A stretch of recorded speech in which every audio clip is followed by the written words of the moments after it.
not all of us will have access to a sliding board to complete a hamstring curl, so we are going to do a banded version of the lying hamstring curl. And what's going to happen here, you can either use a band or a resistance cable as well, as long as you can fit the hook into the back of your heel here, so you're able to go through the entire movement of our hamstring curl. But very simple. What you're going to do is you're going to attach your band just like so to the squat rack or whatever you have available.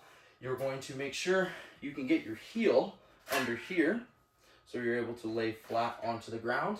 And typically what I do is I go heel in, so I don't just go heel. I also wrap my foot, check what my foot's doing. I'm wrapping my foot to the outside of the band. So the band should be on the inside of my foot here, so I'm able to grip this entire band, and so then it doesn't slip and fall off when I go through the entire movement. So I'm gonna go foot through the middle. I'll turn my foot a little bit, make sure it's on the heel of my foot. Okay, I can either go outside of the foot or inside of the foot. I typically prefer inside of the foot, and then I will extend my entire body out.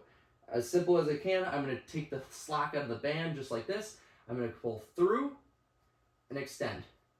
Pull through and extend. Now, you can see that band is trying to get off my heel a lot, okay? So I want to try and pull it up as high as I can on my heel so that I'm able to keep tension in the band.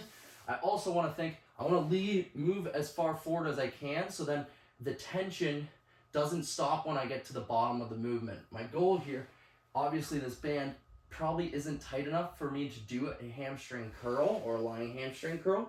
We want to make sure there's tension in this band the entire way down. So whatever you can to move as far away as possible to do this, you're just going to lean forward. There's not really a good position or perfect method in terms of points of contact. I usually just lay in this plank position here as I'm going through the entire movement and just lay my body flat. So just make sure we try and keep engagement. Obviously there's so much slack here, I can't do a full complete hamstring curl, but try and pull as much slack as you can out, so then throughout that entire pulling motion and pulling back, there's tension in the band or your resistance cable.